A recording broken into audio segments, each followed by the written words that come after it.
Meio-dia, 4 minutos, no Ar Esportes ao meio-dia, um programa conectado com audiência, transmitido direto da redação integrada de Gaúcha ZH. O principal destaque do Internacional, Simon Bianchini. Após derrota classificada como justa, Inter prepara estratégias para tentar passar pelo Colo-Colo na próxima semana. Bustos e Depena devem ser reforços na decisão. Por isso, contra o Ceará, time alternativo no final de semana pode ser colocado pelo Brasileirão. Mesmo com retorno agendado para se apresentar no CT Parque Gigante na sexta, Thiago Galhardo garante que o retorno não é um desejo dele. E Yuri Alberto é anunciado pelo Zenit como o novo jogador do Corinthians. Tem tantos assuntos pra gente abordar envolvendo o Internacional. A noite em que deu tudo errado ontem no Chile, Thiago Galhardo não quer voltar e Yuri Alberto de fato é jogador do Corinthians. O principal destaque do Grêmio, Felipe Duarte. A vitória contra o Londrina pode ter sido magra, mas o resultado fez o Grêmio abrir uma distância para quem está fora do G4. Para o próximo jogo, duelo direto com o Bahia, Roger perde Vilhaçante e Biel, mas deve contar com o retorno de Ferreira, que ainda não tem condições de jogar 90 minutos. E Gamba, a diretoria fala em mais um reforço, mas projeta estreias de repatriados para o fim de julho. O Grêmio é isso, é o Grêmio que busca o resultado, o Grêmio pragmático, o Grêmio que nesse momento abre 4 pontos de vantagem e dá indícios de que começa de fato a se consolidar entre os 4 primeiros da Série B. Hoje, quarta-feira, dia de repercutir tudo aquilo que aconteceu ontem envolvendo a dupla Grenal. Lembrando que hoje o programa tem na direção Lucas Katsurayama, na equipe técnica Rafael Manito, Moavécia, Ronaldo Silva, Nilson Chaves, Paulo Fernando Rodrigues, Domingos Sávio, Douglas Weber e Rudinei August. A gente vai pro intervalo comercial e na volta tudo sobre a dupla Grenal aqui em Esportes ao meio-dia. Volta com Esportes ao meio-dia aqui na Gaúcha. Oferecimento Ferramentas Gerais. Vai construir ou reformar as melhores ferramentas e equipamentos estão na Ferramentas Gerais. Brosalto, sempre o melhor negócio. Promoção Todos na Torcida. Compre com cartão Unicred, Visa e concorra a prêmios. Superaço, a mais completa linha em produtos de ferro e aço do Rio Grande do Sul. E Betson, a tua casa de palpites online. Te joga em betson.com. É com 2 S e N no final. Bom, vamos lá. Direto falar de dupla Grenal. Para ferramentas de tools na mão de quem faz, Cooperativa Santa Clara, 110 anos, a gente faz tudo para você fazer tudo melhor. E CERS, unir ideias, move o futuro. Acesse cers.org.br. Muito bem, meu caro Lucas Katsurayama, deixa eu aproveitar e cumprimentar Diogo Olivier, será ele o nosso convidado hoje aqui em Esportes ao meio-dia, fazendo a conexão direta, redação Sport TV, Esportes ao meio-dia. Tudo bem, Diogo? Boa tarde, bem-vindo. Boa tarde, Gamba, e a todos que nos acompanham. A gente pode fazer aquela discussão da jarra meio cheia e jarra meio vazia, né? Jarra meio cheia e vazia para o Grêmio, tá no G4, 9 jogos de invencibilidade, não perde G4 mesmo se perder para o Bahia, mas está jogando pouco, e tudo indica que vá mesmo para disputar essa quarta vaga de maneira muito ajustada. Não era exatamente esse o plano do Grêmio. Jarra meio cheia, meio vazia.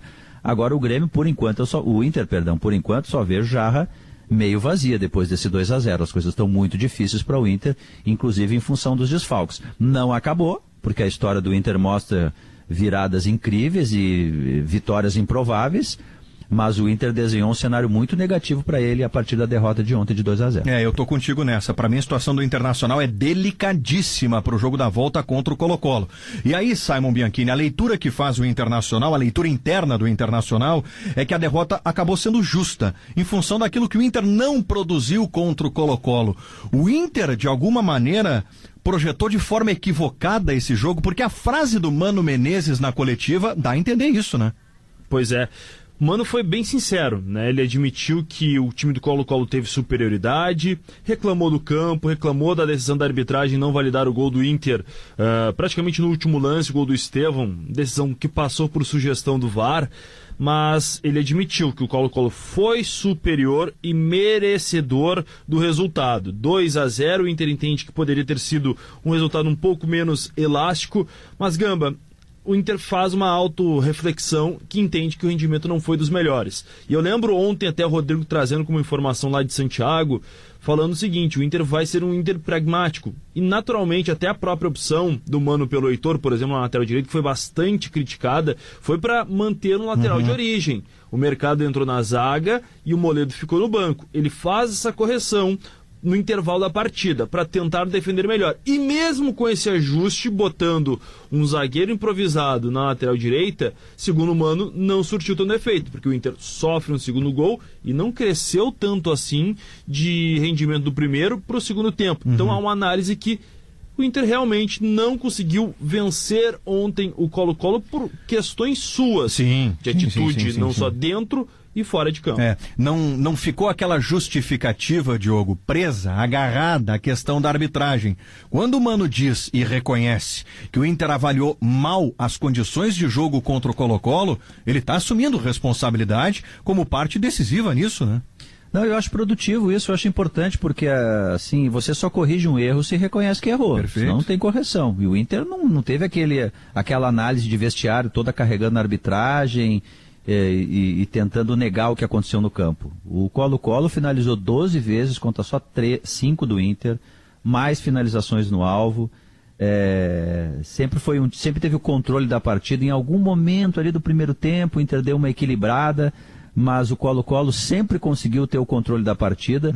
Aquela questão física que aconteceu no segundo tempo, de fato, o Colo-Colo cansou no segundo tempo, mas o Inter estava desorganizado e aí já com incapacidade de conseguir reverter o cenário. Eu fiquei na dúvida só da questão do Rodrigo Moledo para pegar o gancho, porque para mim o Rodrigo Moledo em condições ele tem que jogar na zaga, tem que jogar na lateral direita, onde for. Ele é o melhor defensor que o Inter tem, é o Rodrigo Moledo. Eu entendi que ele não jogou e não chegou a ser um questionamento ao Mano para preservá-lo, porque ele não tem condições de jogar o tempo inteiro, de repente pensando no segundo jogo. Talvez tenha sido isso, não sei. E se foi isso, aí talvez tenha tido um entendimento diferente do confronto, quer dizer, de imaginar que dava para suportar o primeiro jogo e usar o Moledo na segunda parte, porque o Moledo em condições para mim tem que jogar, se não fosse na lateral, que fosse na zaga. Não, sem dúvida alguma. Aliás, tem uma outra questão envolvendo o jogo de ontem, Simon, que passa por um outro jogador do Internacional. O Estevão, Diogo, não pode ser a última opção do Mano Menezes, né? O gol que ele fez mostra a qualidade do Estevão. Quando ele entra, ele mostra a qualidade. A grande questão é que ele tem sido aproveitado nos minutos finais da partida, Simon. É no final que ele tem recebido oportunidades do Mano. Eu tô pegando aqui os números nesse momento do Estevão, tá, Gamba? Ele tem 16 minutos pelo Brasileirão, ele tem 4 jogos pela Sul-Americana, somando esses 4 jogos pela Sul-Americana dá 45 minutos, então mostra que ele não está tendo uma minutagem tão grande. Sempre quando ele entra é justamente no final da partida, é muito difícil que ele tenha uma oportunidade com mais tempo, e ontem ele entrou com poucos minutos, fez algo que os jogadores não conseguiram, chutou a gol e fez o gol.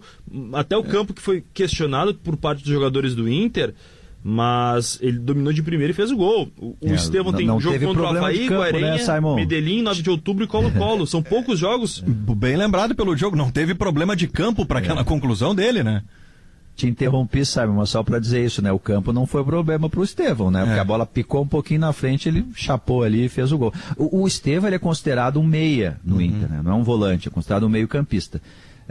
Eu entendo que ontem, em função da emergência, que ele não é considerado um marcador nato assim, mas ontem, diante da emergência, eu acho que ele poderia ter entrado numa das funções ali de volante, porque o Inter estava precisando colocar o time à frente.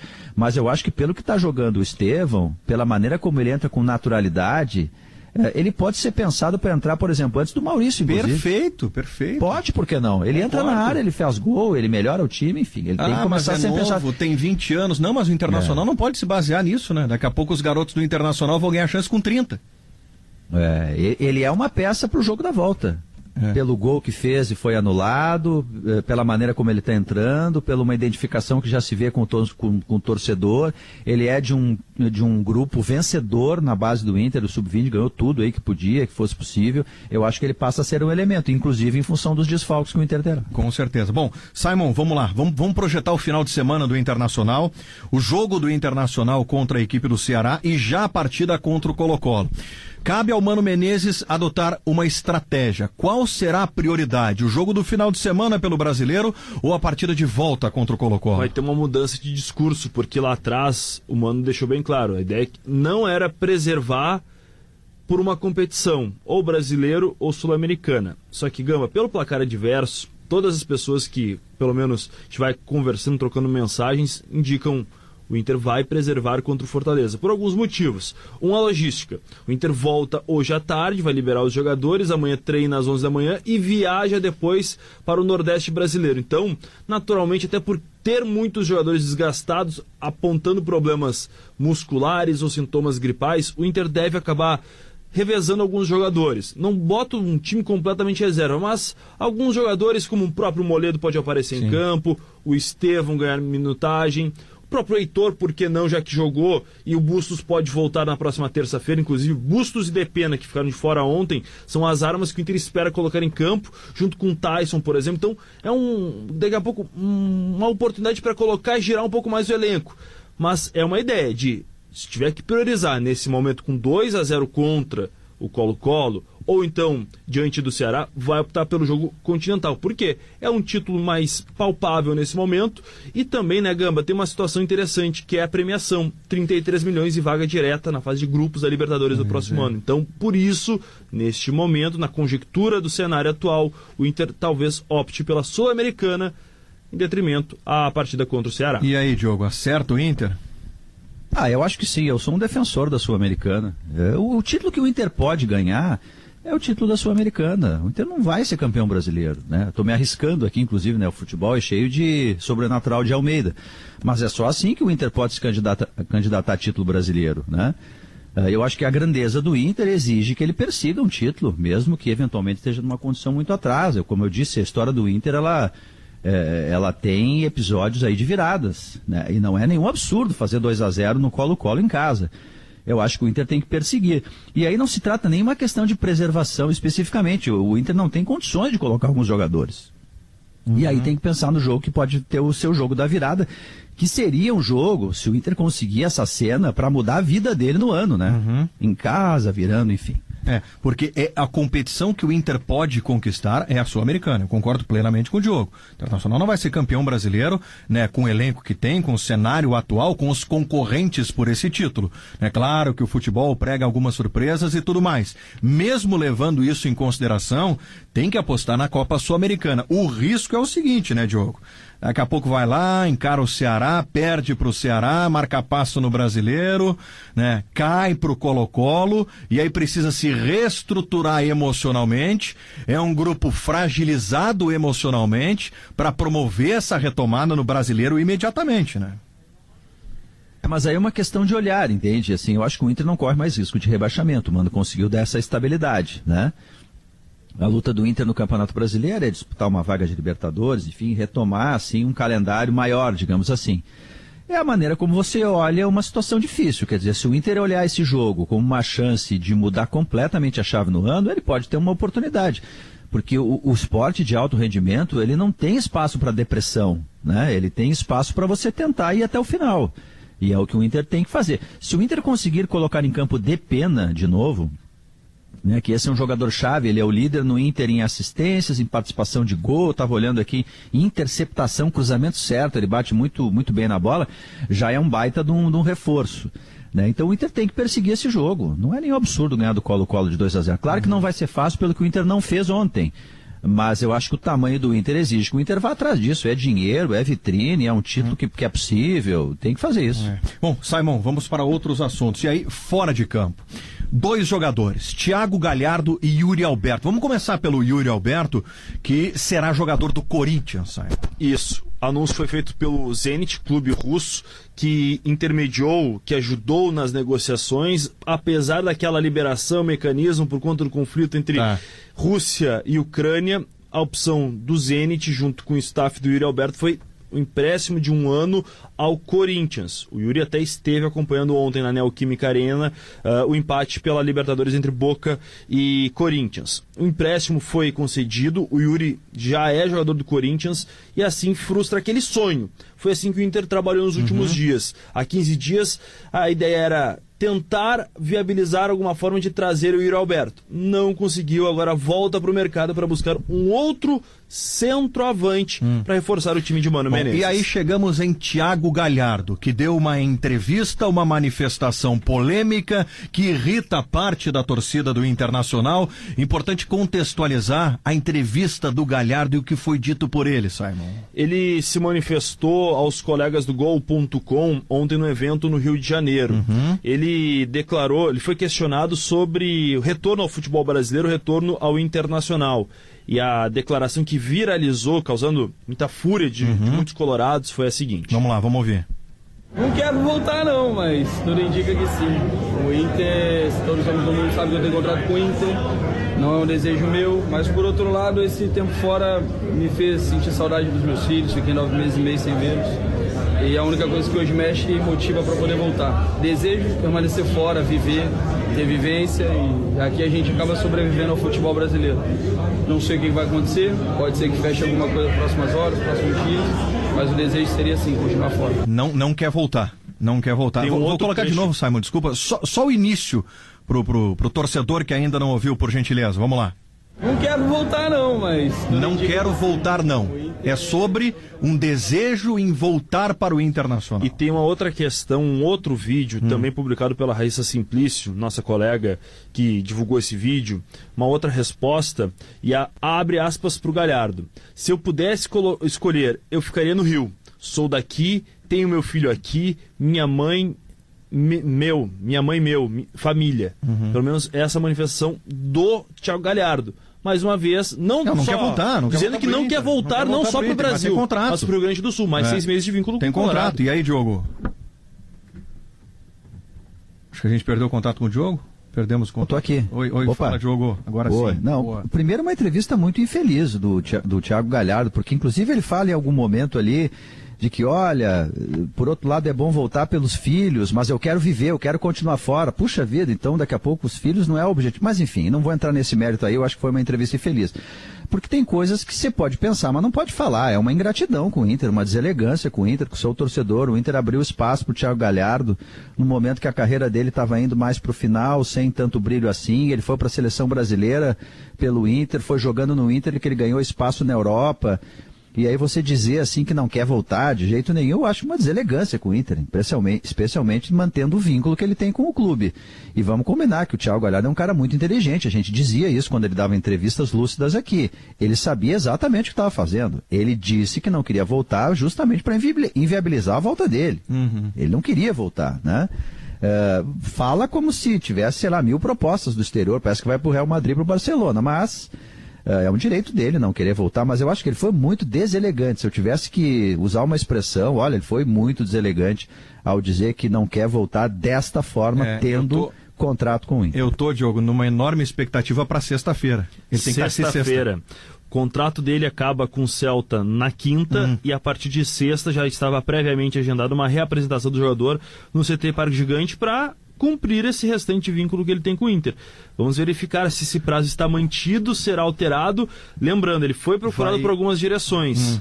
Entre elas, a do Ceará, clube anterior à passagem do Beira-Rio. E agora tem Inter e Ceará. E o Inter não liberou. Pois é. Diogo, te dizer o seguinte, Diogo. Eu queria ter a autoestima do Thiago Galhardo. Não, a impressão que eu tinha é que ele estava negociando com o City, o Bayern de Munique e o Barcelona. Estava na dúvida. Isso. Com todas as propostas na mesa, senhor Felipe Duarte. Bom, vamos lá. Felipe Duarte, Grêmio ontem que fez uma análise também muito racional, né? Sobre aquilo que aconteceu. É importantíssimo pro Grêmio nesse momento o resultado, desempenho talvez lá na frente, se é que vai aparecer. Isso, embora hoje pela manhã conversei com algumas pessoas da direção e me disseram o seguinte: o Grêmio criou bastante para construir um placar mais elástico do que 1-0. Poderia ter vencido de forma mais tranquila. Mas até pelo momento turbulento, a pressão, jovens, né, da base, o Grêmio ainda tem dificuldade de fazer um placar mais elástico, de converter os gols, as chances que cria. Então, levou o Londrina vivo, entre aspas, até o fim. O Denis Abrão falou sobre isso na entrevista coletiva, que ele ficou tenso até o final. Quando o Diego Souza prende a bola na linha de fundo, é que daí ele respira aliviado. Mas enfim, o Grêmio venceu por 1-0, 3 pontos, e olha a importância dessa vitória, né? Os resultados paralelos. O Bahia bateu o Brusque, fora de casa. Então a distância do Grêmio para o Bahia segue sendo 3 pontos, mas se o Grêmio tivesse tropeçado, poderia ter aumentado. Então, o próximo adversário é justamente o Bahia, duelo direto. E o Sport, que vem atrás, é o 5º colocado, perdeu para o Cruzeiro por 2-1, chegou a sair ganhando por 1-0. Perdeu por 2-1. A distância para o Sport agora é de 4 pontos. O Grêmio, de certa forma, cria uma gordura para a próxima rodada, que vai visitar o Bahia em Salvador. E isso é fundamental, né, Diogo? Porque talvez o Grêmio esteja iniciando aqui uma trajetória para efetivamente se consolidar no G4. Desde que jogue mais. Eu acho que o Grêmio só vai se consolidar e ficar com tranquilidade se ele conseguir ser um time mais equilibrado. Porque ontem o Grêmio poderia ter empatado o jogo, poderia não ter vencido. O Londrina fez 2 gols. O Grêmio foi salvo pelo VAR, corretamente. O VAR entrou para repor a verdade do jogo. Mas naquelas 2 falhas do Gabriel Grando, poderia ter sido gol do Londrina, a bola entrou, foi um detalhe ali, a bola escorregou na mão do jogador do Londrina, um impedimento rápido. Quer dizer, o Grêmio vazou. O Roger, ele claramente tem aquela história do cobertor curto. Se ele joga com 3 zagueiros, ele não toma gol e não consegue criar. Se ele abre mão do zagueiro, ele cria, mas vaza atrás. O Grêmio vazou ontem atrás. O Grêmio tomou o gol, eu insisto nisso. Não valeram porque o VAR estava ali. Mas se não existisse o advento do VAR, talvez o Grêmio tivesse até perdido o jogo. Então o Grêmio tem que se encontrar aí para ter mais equilíbrio entre atacar e defender. É que a rodada, na verdade, se a gente pegar aqui o combo das 2 rodadas, ela pode ser muito benéfica para o Grêmio, porque o Sport sai do Cruzeiro e vai pegar o Vasco agora no Maracanã. Isso, outra pedreira, né? Imagina só, ele pega o Cruzeiro, líder no Mineirão, e agora? Não, agora ele pega o Vasco, onde? No Maracanã. Então olha que chance para o Grêmio abrir essa margem aí, gente. E o próximo jogo do Grêmio é contra o Bahia, domingo, então às 4 da tarde, lá em Salvador. O Roger não vai poder contar com o Biel, que foi o autor do gol da vitória do Londrina, o primeiro gol dele com a camisa do Grêmio, recebeu o 3º cartão amarelo. A mesma suspensão do Vilhaçante. Para a vaga do meio-campo, do Vilhaçante, Lucas Silva e Thiago Santos são as alternativas. Não estou escalando nenhum nem outro. O treino é hoje à tarde e aí o Roger começa a pensar nessa substituição. E no ataque, Elias é a alternativa a primeira opção, por quê? O Ferreira deve ir para Salvador. O Ferreira é um bom assunto, filho. Ferreira está voltando, Gamba. Até com essa pessoa que eu conversei, me disse, olha, ele está treinando bem, viaja, está sentindo dor. Eu pago a passagem dele, a pessoa me disse, se precisar. Ele vai viajar, vai voltar. Só que ele ainda não tem condições de atuar 90 minutos. O último jogo dele foi no dia 15 de abril contra a Chapecoense, 2ª rodada. É muito tempo sem atuar. Então ele tem condições, pelo que me disseram, de 30 a 40 minutos. Ou seja, fica como uma alternativa no banco para quem sabe entrar no segundo tempo. De 30 a 40 minutos. Então essa é a situação. Elias para a vaga do Biel, mas o Ferreira babando no banco de reservas para entrar em campo. A qualquer momento, voltando a ficar à disposição do técnico Roger Machado. Vamos lá, Sinal da Gaúcha marcou 12:30. A gente vai fazer um intervalo comercial rapidinho e volta em seguida. Unicred, Superaço e Betson. Vamos com o debate aqui em Esportes ao meio-dia. Lucas Katsurayama, vamos direto pro Twitter, Lucas. Redmac, materiais de construção, agente é de casa. O que é assunto no Twitter, Lucas? Abel Braga, ele deu uma entrevista ao Globo Esporte e confirmou a sua aposentadoria como treinador de futebol. O ex-técnico agora diz que não estava mais aguentando o número de viagens. Agora o Abel quer ser coordenador técnico. Ele explicou que não quer se envolver em negociações, mas sim dar respaldo à comissão técnica e também aos jogadores. Foi político, educado, como sempre, Abel Braga, mas tem outros fatores, né? O Abel também não suporta mais o desrespeito e a selvageria que virou o futebol brasileiro. Ele, Abel, nessa última passagem pelo Fluminense, foi desrespeitado, né? Ele foi confrontado por torcedores. Abel Braga, um dos maiores da história, deixando de ser treinador. Diogo Olivier, pergunta pra ti, Diogo. Em função dessa aposentadoria do Abel Braga. Qual o maior técnico da história da dupla Grenal, na tua opinião, Diogo? Puxa, boa pergunta, né? Se eu fosse do ponto de vista tático, eu diria Rubens Minelli, porque ele fez o Inter a imagem e semelhança do Ajax, tricampeão europeu nos anos 70. Mas tem o Teté, do rolo compressor. Mas eu vou ficar com o Abel em função do título mundial, que era uma coisa muito improvável para o Internacional. Ganhar a Libertadores era uma coisa que estava muito distante, o Inter estava muito atrás do Grêmio nessa rivalidade Grenal. Eu vou ficar com o Abel nesse sentido, assim, nesse sentido maior do título, enfim. Embora eu acho que, assim, do ponto de vista tático, Tanto o Teté lá com o rolo compressor, mas especialmente o Minelli, deram uma contribuição que ficou mais na história do campo. Assim. Pois é. José Alberto Andrade está com a gente aqui. Zé Alberto, em seguida vai trazer uma informação de Copa do Mundo, né? Tu não quer entrar nessa, Diogo? Isso aí é... Se nós tiver até as 3 da tarde, eu entro. A gente tem que ir falando e pensando. Tu viesse com... Não, eu tô pensando aqui também. Eu ainda não cheguei no nome. É que tem técnicos que... O próprio Abel, ele teve algumas passagens que não foram tão boas quanto as duas. Ele teve 2 grandes passagens, mesmo com a derrota no Campeonato Brasileiro e na Libertadores lá em 89, aquela passagem do Abel, ela é muito marcante, ela tem uma cara de Abel naquele Inter, que é um Inter quase vencedor de título, mas vencedor de contexto, que é muito importante. Ali ele se apresenta para o mercado brasileiro como um técnico, e depois no próprio Inter ele conquista um título mundial num time que era muito bom, excelente time, mas que eu não sei se tinha a cara do Abel tão marcante quanto era um time que tinha grandes jogadores, assim, os jogadores marcavam. Então, mas o Abel o título mundial é improvável contra o Barcelona. O título tem o Abel estrategista, o Abel permeável à sugestão dos jogadores. É um trabalho muito forte. No Grêmio, até mais contemporâneo, o trabalho do Filipão, que também participou de uma campanha de rebaixamento e teve um trabalho ruim em 2014, perto do que era. Cara, o Filipão durante 3 anos ele deu uma cara pro Grêmio que o Brasil inteiro passou a respeitar o Grêmio. Sim. Talvez como o Renato um pouco, mas o Grêmio do Filipão ele foi mais marcante pro futebol brasileiro, para mim, do que o Grêmio do Renato. É que a lista tem Minelli, tem Enio Andrade, tem Espinosa, tem Filipão, tem Renato. O Enio Andrade, aí ele falta um complemento, ele foi campeão nacional dos dois, é uma referência nacional como técnico.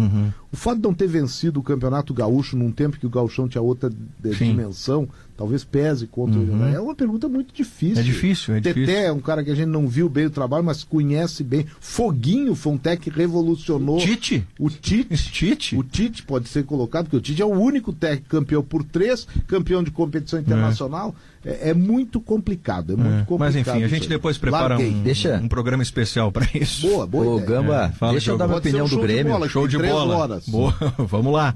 Deixa só eu dar rapidamente a minha opinião do Grêmio, para ficar dos dois aí. Eu acho que do Grêmio é o Foguinho. O Foguinho é o inventor do que a gente imaginou, do que o Brasil inteiro conheceu e conhece talvez até hoje, assim, do ponto de vista mais lúdico, de jeito gaúcho de jogar futebol.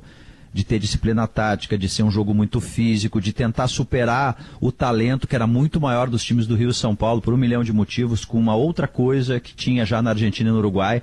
O Foguinho é um cara muito fundamental no futebol do Rio Grande do Sul, para Inter e Grêmio também, ele transcendeu o Grêmio. Então acho que no Grêmio é o Foguinho. Bom, Zé Alberto, um destaque de Copa aqui em Esportes ao meio-dia. Bom, agora então, um destaque de Copa do Mundo aqui em Esportes ao meio-dia.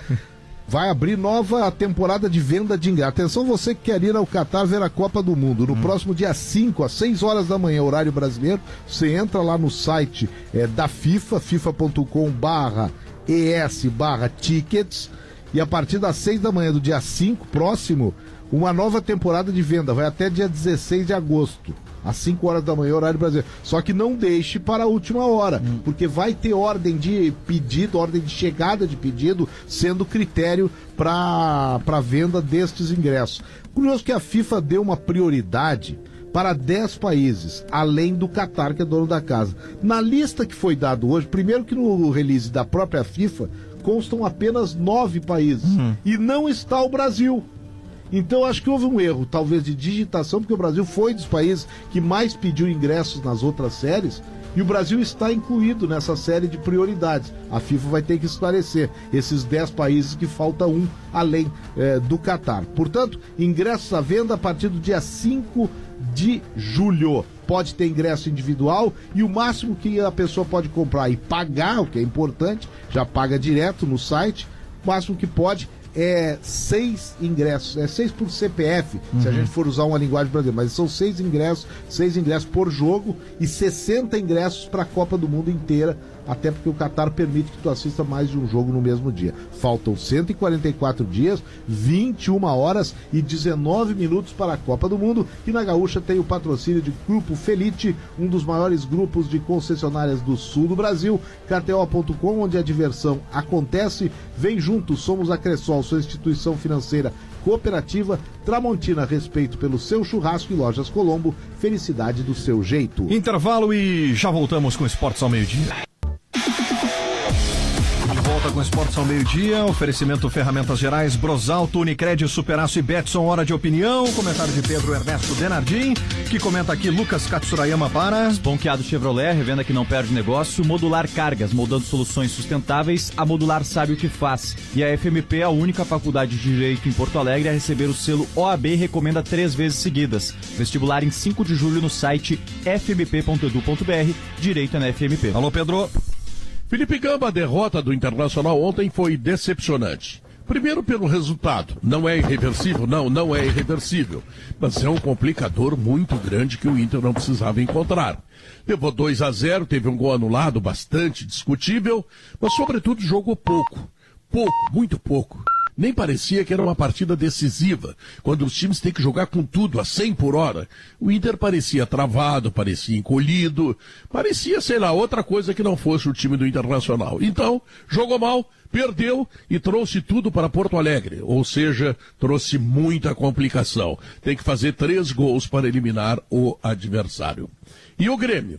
O Grêmio ganhou, o Grêmio está fazendo campanhas, tudo é muito bom. O Grêmio está somando pontos, o que é fundamental. O Grêmio está atingindo o objetivo, mas nada garante que o Grêmio vá se perpetuar na situação boa que está. Se é que ela pode ser considerada boa, né? Ela é o mínimo possível que o Grêmio precisa fazer. É que o futebol do Grêmio inexiste. A contribuição do técnico Roger Machado é muito pequena. Ele não tem alternativas. Ele comete os mesmos erros, tem as mesmas dificuldades e o Grêmio joga pouco, com 3 zagueiros, com 2 zagueiros, seja lá como for, as atuações do Grêmio são muito deficientes. E alguns jogadores, como o goleiro Grando, por exemplo, tá uma pilha de nervos. Ele larga uma bola no pé do cara que era toda dele. E o cara faz o gol e, para sorte do Grêmio, a bola bateu na mão e o VAR anulou o gol que seria o gol de empate. Ou seja, o Grêmio contra o Londrina, que é um time absolutamente precário, teve toda a dificuldade para ganhar. Será que vai ganhar do Bahia? Olha, não sei, acho bem difícil. Mas enfim, o Grêmio está, pelo menos, ganhando pontos, fazendo campanha, está no G4, esse é o objetivo, e eu devo saudar por aí. Mas não tenho, Gamba, não tenho nenhuma certeza do que será o futuro do Grêmio com este futebol mal apresentado pelo time. Tá legal? Daqui a pouco eu tô no sala de redação. Tchau. Valeu, obrigado, Pedro. Lembrando, Lucas Katsurayama, que ontem o Corinthians não venceu o Boca e o placar gaúcho aqui em Esportes ao meio-dia é para... Unidos, a casa da Volks, na Ipiranga, pertinho da PUC. Vem aí, correspondente gaúcha. Tchau.